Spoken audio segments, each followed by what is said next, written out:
सुग्रीव बोले प्रभु जाओ मार के आ जाओ, और मार के आ जाओ। भगवान बोले मैं बाली वाली को नहीं मारने जाऊंगा। हनुमान जी बोले सुग्रीव आगे आगे तू चल। सुग्रीव बोले तो बड़ी मुसीबत हुई, मैं आगे आगे चलूं, पीछे से लोग भाग जाएं तो क्या होगा। आगे आगे सुग्रीव को ढकेल के हनुमान जी ने खड़ा किया। ये कायर जीव जल्दी चलना नहीं चाहता भैया। आगे आगे सुग्रीव चले, पीछे पीछे हनुमान जी चले। सुग्रीव बोला हनुमान जी तो रातों दिन मेरे साथ रहते हैं, ये मेरे पीछे आ रहे हैं तो कौन सा बड़ा भारी एहसान हो गया। और तीसरे नंबर पर चले राम जी, चौथे नंबर पर चले लक्ष्मण जी, आगे आगे सुग्रीव चले। सुग्रीव बहुत धीरे धीरे चलते हैं, कभी तेज चलते हैं। अभी बाली को बताता हूं, लेकिन बाली के थप्पड़ घुसे जब याद आते हैं तो डाउन हो जाती है चाल।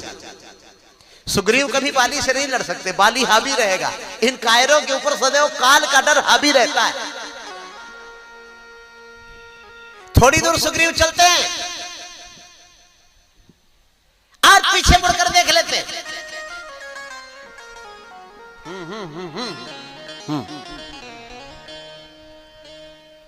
पीछे मुड़कर देख लेते।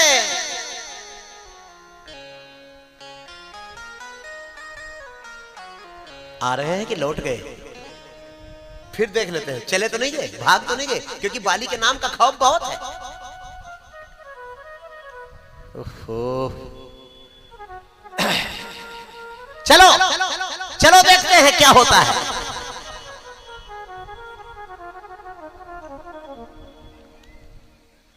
जब बाली का महल आ गया,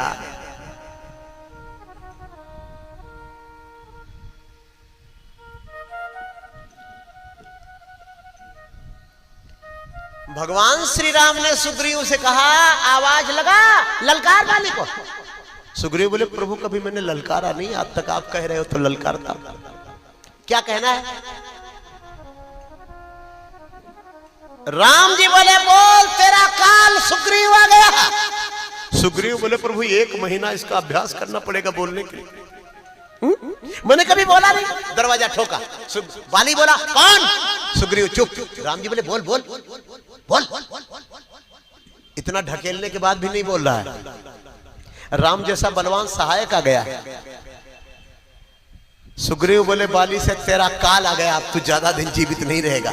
तैसे बाली निकला, निकलते ही न पूछ न ताछ। सुग्रीव को 3-4 घूसा इतने जोर से जड़ा कि पत्थर पर गिरे, 2-4 लात भी ऊपर से मारा और ये भगे। सुग्रीव बोले जानता था मैं हड्डी और हाथ तोड़वाने के लिए दोनों मेरा लाया। मेरा हाथ पैर तोड़वाना था तो मैं पर्वत पे बैठा ठीक लगता था, भगे। राम जी बोले हनुमान जी से पकड़ो इसको। हनुमान जी ने हाथ पकड़ा। सुग्रीव बोले बस यही टूटने को बचा है, अब छोड़ दो। तुम्हें मुझे मरवाने लाए थे कि मेरी तरफ से लड़ने? नहीं, वो बोले भैया राम जी कुछ बताना चाहते हैं, वो तुमको पहचान नहीं पाए। लेके पकड़ के हनुमान जी आए। राम जी बोले धोखा हो गया भैया मित्रवर, तुम बाली दोनों का नाक मुंह कान आंख एक ही जैसा है। अब मैं सोचा मारूं कहीं तुमको लग जाए। सुग्रीव बोले देखो ये बच्चे की कहानी मुझे मत सुनाओ, मैं दोनों भाई एक जैसा था इसलिए तुमने नहीं मारा। ये तो एक अंधा व्यक्ति भी जान जाता कि जो पीट रहा है वो बाली है और जो पीट रहा है वो सुग्रीव है। इसमें कौन सी बड़ी भारी निशानदेही की जरूरत थी? राम जी बोले हाँ जी मैंने तो सोचा ही नहीं कि जो ज्यादा मार, हम सोचे कि तुम्हारे साथ मैं आया हूं तो तुम्हारे उत्साह ज्यादा भर गया तो तुम ही मार रहे हो। सुग्रीव बोले अब रहने दो, अब की बार तो मेरे प्राण ही चले जाएंगे। भगवान बोले नहीं अब की बार बाली के प्राण जाएंगे, अब की तुम माला पहनो। तो तुलसी बाबा कहते हैं मेली कंठ में गले में फूल की माला पहना कि मेली कंठ अरे सुमन के माला।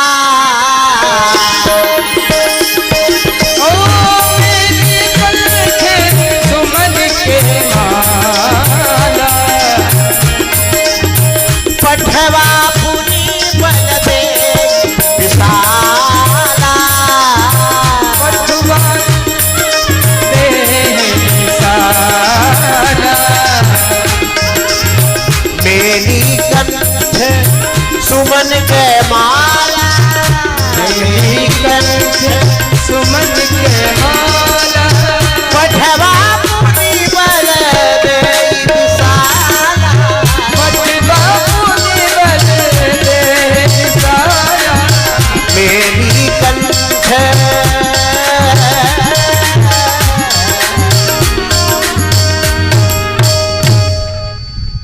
बाले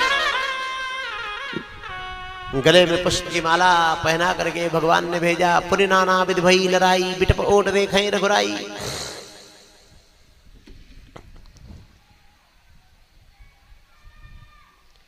बहु छल बल सुग्रीव कर ही हारा भयमान,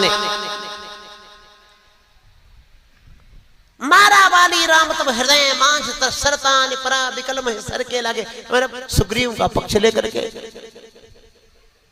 भगवान प्रभु श्री राम ने बाली को मारा।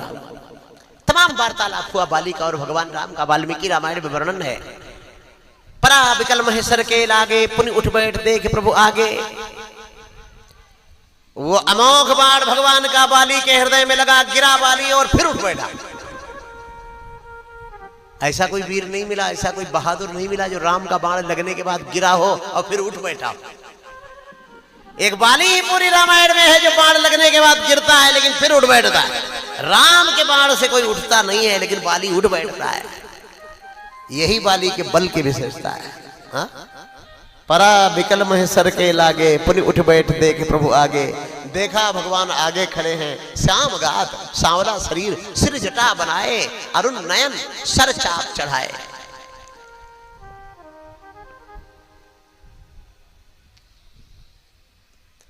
बाली ने पूछा, तुम ही हो राजा के पुत्र दशरथ के? तुम ही श्री राम हो? तुम नराधिपते पुत्र? वाल्मीकि रामायण में कई प्रश्न किया है बाली ने। तुम नराधिपते पुत्र प्रथितः प्रियदर्शनः परांग मुखबधं कृत्वा कोत्र प्राप्तस्त्वया गुणः शतां मे सधर्म पापं प्रच्छन्नमेव पावकं नाहं त्वामाभिजानामि धर्मच्छदमाभिसंवृतं। तुम नराधिपते पुत्रः प्रतीतः प्रियदर्शनः लिंगमप्यस्ते राजन दृश्यते धर्म संहितम् आधार्य। वाल्मीकि रामायण में आधार्यम चर्म में सद्भिः रोमान्यस्य च वर्जितम् अभक्षाणि च मांसानि तद्विधेर धर्मचारी भी राक्षसं चतुरात्मानं तो भार्यापहारिणं कंठे बद्ध्वा प्रदद्यां ते निहते रावणं रणे। मेरा तो सुग्रीव का झगड़ा था, मेरा तो सुग्रीव का झगड़ा था। पीछे निकलो, पीछे निकलो, पीछे निकलो, नहीं शक्ति जी पेश आएंगे।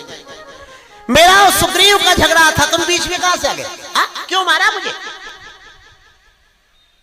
मेरा तो चमड़ा भी नहीं पहना जाता, मेरा तो मांस भी कोई नहीं खाता, मैं 5 नाखून वाला जीव हूं। अब मैं यहाँ का राजा हूं और मेरी आज्ञा के बिना मेरे राज्य में प्रवेश करना घुसपैठिए का काम है। अच्छा, राम जी बोले लाओ कागज लाओ, दिखाओ राजा तुम्हें आके हो। ये जमीन किसकी है? ये धरती किसकी है पता है? राम जी बोले इक्ष्वाकु रामयम भूमि।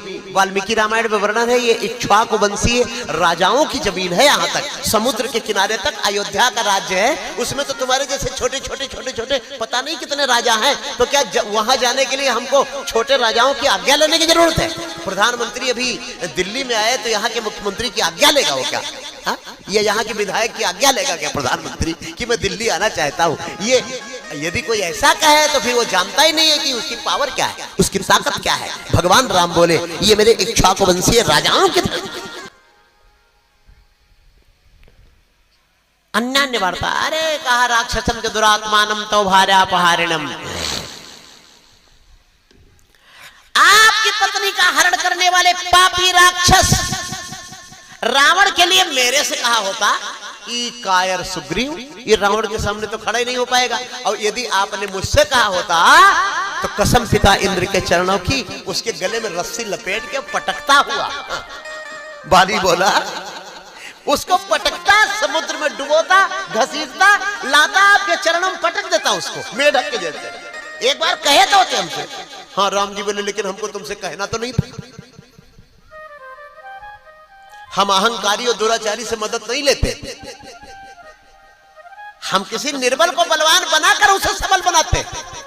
हम किसी धन बल के अहंकारी को अपना मित्र नहीं बनाते। तो बाली बोला ये बताओ मारे क्यों?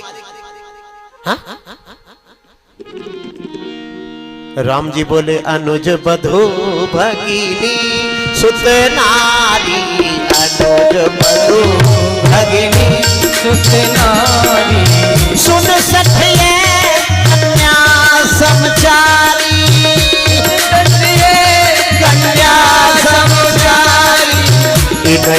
दृष्टि बिलो जोई नहीं को दृष्टि बिलो नहीं को दृष्टि बिलो कई जोई नहीं को दृष्टि बिलो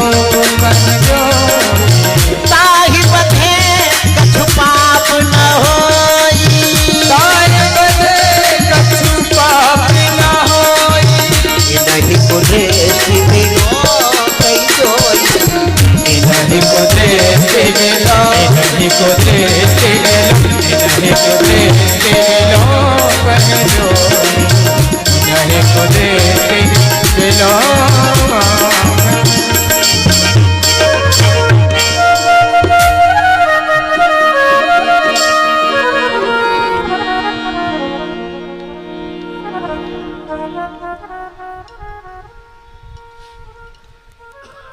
बाली बोला मैं पशु हूं और मनुष्यों की संस्कृति मेरे पर नहीं थोप सकते आप। भगवान बोले मम भुजबल आश्रित जानी मारा चाह से अधम अपमानी, मेरे भुजाओं के बल पर आश्रित सुग्रीव को निर्बल समझकर तू मारना चाहता था, ये तेरा सबसे बड़ा अपराध है, इसलिए मैंने तुझे मारा। सुनो राम स्वामी संचलन चातुरी मोर, प्रभु अजहू मैं पापी अंतकाल गत्तोर है। चलो चलो ठीक है, आपने जो कह दिया वो कह दिया, सारी बातें आपकी ठीक है प्रभु, मैं मान लेता हूँ। पड़ा है बाली, बाण लगा है, कहा सारी बातें मान लेता हूँ, लेकिन एक बात मत कहना, मुझे पापी मत कहना। लक्ष्मण जी बोले इसको देखो, बहुत बड़ा पुण्यात्मा बना हुआ है, जिंदगी भर अत्याचार दुराचार किया, अब इसको पापी न कहें तो क्या कहें। राम जी बोले तो क्या कहें बोल। बाली बोला प्रभु मरते समय आपका नाम यदि किसी के मुंह में आ जाए तो मुक्त हो जाता है कि नरक जाता है। भगवान बोले मुक्त हो जाता है। और बाली बोला मरते समय यदि आप साक्षात किसी के सामने खड़े हो तो, अरे बोले तो महापुण्यात्मा है। तो बाली बोला तो वही मेरी दशा है, तुम मुझे पापी कैसे कह सकते हो, आप मेरे सामने खड़े हो। लक्ष्मण जी 10 कदम पीछे हट गए, बोले अब तो जवाब देते नहीं बनेगा। नारायण आप मेरे सामने खड़े हैं। बाली की आंखें भर आई, बाली के मन में जो सुग्रीव के प्रति पैर था प्रेमी वो निकल गया है, राम का दर्शन हुआ है। सरकार मेरे सामने मृत्यु के समय आप खड़े, तो मैं पापी कैसे।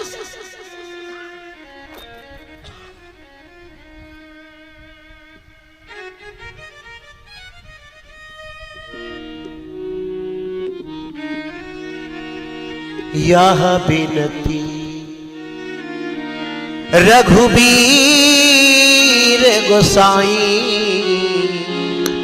यह बिनती रघुबीर गोसाई, यह बिनती रघुबीर गोसाई। अरे एक आस विश्वास भरोसो हरहु जीव जड़ताई, हरहु जीव जड़ताई। यह बिनती रघुबीर गोसाई,